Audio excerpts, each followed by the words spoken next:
Howdy everybody, I'm Koi and welcome to the channel.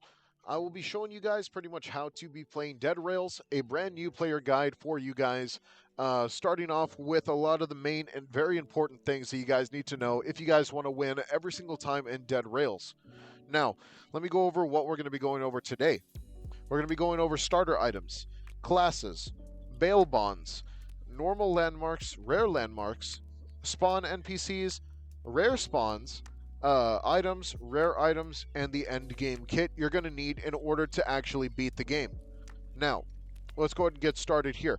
Now, you might be wondering, why am I in the starter zone? Well, it's because this is where we're going to get started. After that, we're going to go ahead and enter the game in the first area to show you guys the actual starter zone. And then after that, I'll be showing you guys gameplay of every single thing that we'll be talking about next. So, what can you find in the starter area so you don't get overwhelmed?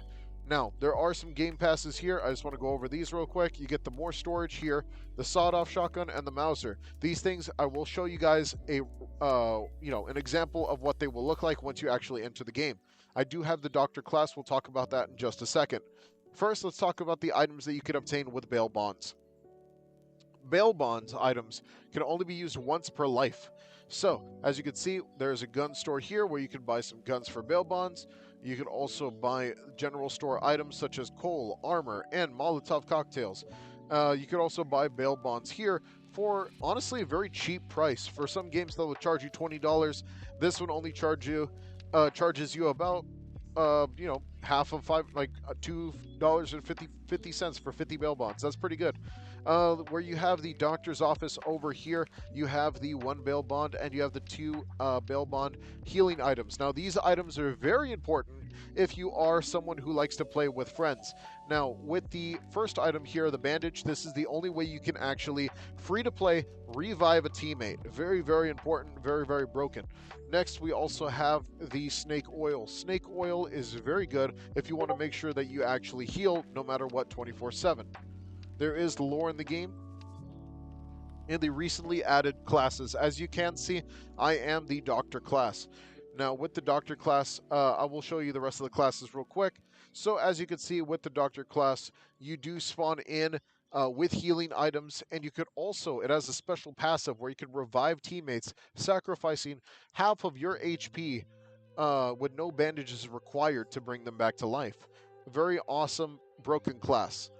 Ironclad just spawns in with armor, and then you get a 20% speed reduction. The Alamo, you just spawn in with metal sheets and barbed wire. This is not that important. Honestly, very, very weak class for 50 bail bonds. The Arsonist. This one is actually very broken, and it requires you to only have 20 bail bonds, and you do 2 times fire damage with Molotovs. Very, very beautiful. And if they actually implement any more fire-related items, this would be the class to be using them with. Then you have the Nun, which is the basic starter class. Now, I do have this class, and I'll show you guys how class items and how Game Pass items and how bail bonds items actually work. Actually, let me buy 1 item with bail bonds just so you guys can have a better example of what it looks like whenever you get in-game with a bail bonds item. Okay, so we'll buy some, hang on, I just want to buy some, let's buy a revolver, why not? We'll buy 1 revolver. We will not buy bullets specifically for this video. Now, I'll be showing you guys a quick thing. A lot of people didn't know this, including me. I didn't know this, but you can, go up to 10 players. 10 players is very, very broken. Obviously, you'd be able to have like a lot of money, and you could go down to 1 where you can play single player as well. Now, bear with me here. Low-key, I did start this video without like actually recording the first time, which was hilarious. But now we'll be going over the video pretty sweet this time. All right. So next thing I do want to talk about is definitely the starter zone.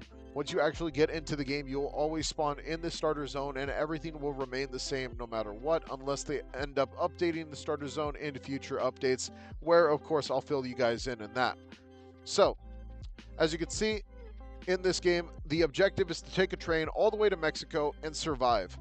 So once you get to Mexico, there is an end game, there is a win, which is very, very cool.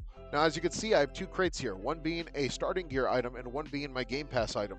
Both of these items cannot be touched by other players. So if I do this and I do this, as you can see, no other player would be able to touch this. But let's say I wanted to get my friend a revolver. Then all you'd have to do is just pull out the revolver and drop it back on the ground.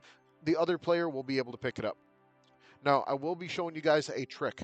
Now, this is a very, very important gun trick for those who are trying to survive. Now, whenever you actually get into game, you can hammer fan every weapon in the game. I don't know if this was intentional, but as you can see, if you do slow shoot, that, it was pretty fast. That was it. And then with the shotgun, it's about the same. You got to reload, do it again, and then you reload again. But there's a trick to it. There's actually a very cool trick. If you spam your reload key and you pretty much like keep shooting, you'll be able to shoot faster like a hammer fan no matter what, just blasting through the enemies. This is great when using shotguns versus stuff like werewolves and stuff like that. It does burn through your ammunition, but of course I'm going to be showing you guys gameplay of me being able to do this either way. First, let's talk about the starting area. Sheriff's office. You can sack even bodies, dead bodies inside of your sack, where you could place them here, such as outlaws. And whenever you kill outlaws, bring them to the sheriff's office for a nice bounty. This also counts for any characters that have bounties, which is a brand new system that was implemented recently and added to the game. You can buy your doctor stuff here, which is nice. This is a trading outpost here. With the trading outpost, you'll be able to sell items such as pretty much any item, valuable or not valuable. And you can even see if I drop this revolver here, you will see that it is a gun. But even though it does not say valuable, you'll still be able to sell it for a nice price. A discounted price, let's be honest. Discounted price. So yeah, you can buy starter weapons here as well, but they will cost money. You can no longer buy the rifle off RIP anymore, unless you actually sell something like I just did. So as you can see, I can sell some of my items, especially from the starting items that you get as either from the bail bonds, or if I just sell my starting items from my class. As you can see, I can start off with a nice bit of chunk of change. Now, I don't think selling bandages is totally worth it, but I think totally selling some snake oil at the beginning just to be able to afford a rifle is actually a nice piece in order for you to get further into the game. So as you can see, I can buy a rifle, and I could also buy lots and lots of rifle ammunition, which is absolutely beautiful. Just a nice tip for you guys. I will be dropping some tips for you guys so you guys can also have some help surviving in this crazy, crazy game. As you can see, I do have the rifle now, which also does work with the thing. I want to make sure that you guys do not ever just spam your gun and then try to reload. Because let's say you're being chased by a zombie. Look at how slow that reload is. You're going to get bit like twice before that reload even happens. So it's best to just use the infinite bullet method, which is very, very broken. Now over here in the starting zone, you will be able to buy coal, you will be able to buy barbed wire, you will be able to buy dynamite, but you technically don't need to. You could actually grab this newspaper off the ground. And before I actually burn this newspaper, I will actually show you guys that you can put items on your train. And to put items on the train, you don't want to just put them there. They will fall off. You want to anchor them pressing Z or whatever key, depending on if you're a console or not. And you won't be able to pick up this item again. You will actually have to unanchor it and then grab it again, as you can see. Now, I'm not going to buy coal. Oh, crap, because I have newspaper. Now, it will, what do you call it? It will be like, why aren't you buying coal and stuff like that? Well, honestly, it's because you could just go forward. It depends on the way you want to play it, obviously. So we will go just a little bit forward, just showing you guys how the train works. And now we're going to go ahead and get into the actual gameplay aspect of the game. As you can see, there is houses over here. But, this is enough of the part of the game. Let's go ahead and get into talking about the next segment, okay? So, now that we're kind of done with this bit, let's talk about the next segment, which is very important. Next, we'll be talking about normal landmarks. Now, normal landmarks, as you can see, I will be putting them on the screen for you guys. That will include houses, normal houses.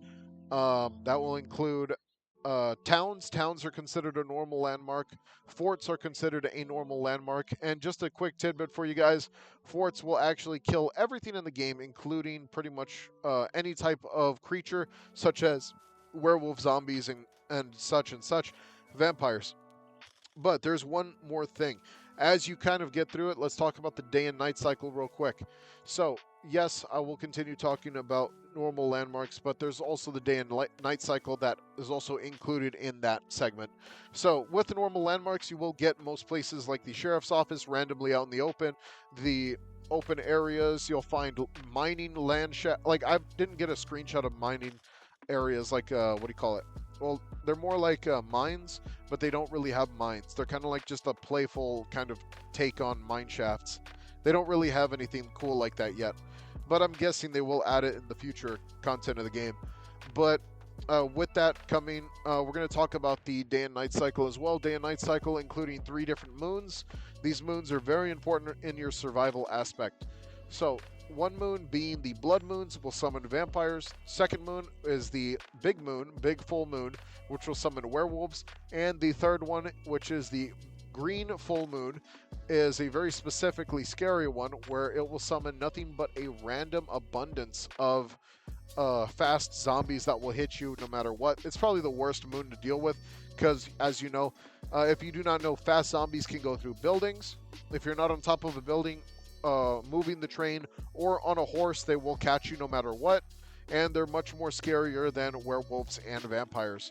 Werewolves are the second strongest ones to deal with, and vampires being the easiest to deal with at all. All they do is teleport, which is kind of scary, but not really that scary. Now, I think we pretty much knocked down most of the normal landmarks. The only ones that are kind of rare, and we'll talk about the rare landmarks right now. Now, rare marks that are more rare are actually going to be bandit camps, which I did not get a screenshot of. They're also, I would consider these landmarks, but no, you know what? I'll save those for later. Bandit camps are rare landmarks. Mining shafts are technically rare landmarks. Stuff like, you know, different types of freaking gunsmith, furniture store, those are technically more rare than other landmarks such as houses and towns. Now, there are 2 landmarks that are much more different than you would think, which is the small town and the large town. And now, with those 2 landmarks being 2 different landmarks technically, because they're 2 different types of spawns, I would consider the large town to be more rare than the small town. Maybe that's just a me thing, but that's the way I would consider it. A normal landmark would obviously be the fort, which you can go to at every 10 kilometers. There will be another fort that you could go to. This will be a place where you'll be able to sell, buy brand new materials, and stuff for future areas. Next, we're also going to talk about the rare landmarks, such as the brand new, the castle, which is the older landmark. Let me just talk about the castle in itself, and then we'll talk about the brand new one, which was I would say the Confederate camp. Now, with the castle actually has a scary amount of werewolves and vampires that will chase you. That you have to defeat every single werewolf and vampire no matter what. And then after you defeat every single one of them, the music will stop and then you'll be able to explore. There you will find lots of starter guns, lots of bail bonds, a very specific demonic knife, and also a bunch of gold items such as gold plates, gold statues. Honestly, they really don't sell for a lot, but they're a nice chunk of change since they do spawn always next to a fort. What I would always do is I'd actually sell the bodies of the werewolves before exploring the place. Now, let's talk about the next area, which is the other rare area, which is the new landmark at 60 kilometers, which is the Confederate camp. Now, this camp specifically spawns with 2 cannons, which luckily the zombies cannot use, or else you'd be blown up before you'd even get there. Also does spawn next to a fort as well, so you can load up on materials before you actually enter the fort. But once you enter the fort, you'll notice that there will be a bunch of Confederate zombies coming after you, including the most wanted Confederate leader, who is a bad guy, and you just have to take him down. He turned into a zombie, of course. There's lots of lore there talking about the Alpha 14. And with that being the case, you pretty much defeat them. Once you defeat them, you'll be able to get the storage key, which you can use to actually get into their arms locker, granting you and your friends 1 brand new cannon with a few good shots. Now, sadly, there's only 1 cannon, and it's just a couple of, shots, just one thing of cannon ammo. I don't know if they're ever going to buff that, because you certainly cannot steal the cannon and the ammo from the fort itself, sadly. So that just sucks. But that's just the way it's set up for right now. So you can get some pretty good stuff, including some nice gold. And then if you go into their arms locker, which is a whole different area, that one actually gives you a bunch of brand new bolt action Navy Colt revolvers, healing supplies, such a nice load of really, really broken brand new items that are incredibly strong and great for the end game. Now, that does it with our landmark section. Next, we'll be talking about NPCs that do spawn and NPCs that are rare spawn.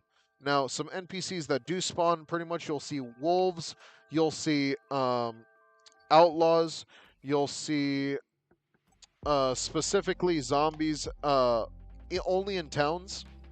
Fast zombies will only spawn in towns, and I would consider those to be the normal spawns.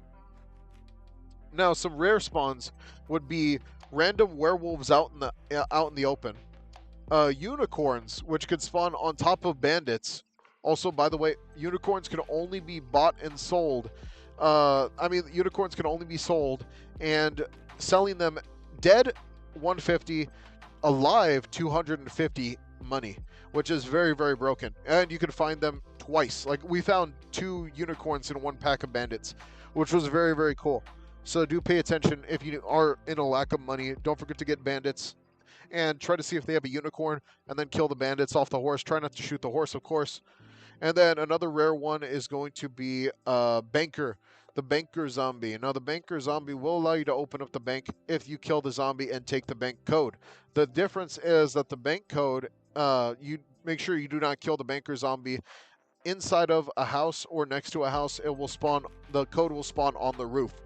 So if you ever run into that bug, you want to make sure you kill it out in the open so it just drops it right in front of you. So you don't have to worry about that one. But after you do that, you open it up, boom, you got like banknotes and freaking gold, silver, all types of good stuff in those banks in towns, preferably small and large towns.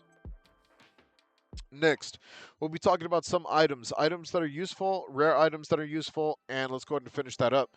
So, a lot of items that you'll find in the game will pretty much just be like ropes, coal, just random crap statues. I would neglect all statues. I would neglect all pots and pans. I wouldn't even get the gold ones. I wouldn't even get a gold pocket watch, nothing like that. None of that stuff's really going to help you at all. And it only sells for like $5, $10. Not a lot. Now, the more rare stuff is what we're going to be talking about here. Now, that talks about whenever you get to a church, crucifixes, holy water, what's a lot of good stuff? Gold bars, silver bars, bail bonds. Those are items that, like, just really, really good items. Bail bonds, you know what those are for. Everything else sell. There's also some rare items that you can obtain, such as specialty weapon, the vampiric dagger, which you do get from the castle. I did talk about that one, but you can sell it for $150 or $100 straight, one of the two. There is no super rare gun yet. I don't know if they're going to end up implementing one in the future, but as of this moment, there is only one rare weapon. And as of this moment, I do not know if there's any other rare weapons, sadly.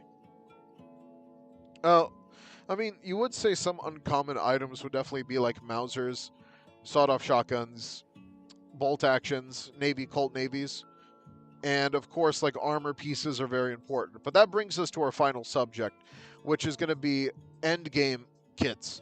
What are you going to need in order to beat the game? Now, it doesn't really matter if you deck out your train in full, defensive armor. If you don't plan on going guns a-blazing using the train with turrets, you could just go guns a-blazing on a horse instead, as long as you have one rifle, one shotgun, one pistol. Doesn't matter which kind, as long as you have one of each, and then at least 150 to 200 ammo on each gun, you'll be able to take out everything in the game.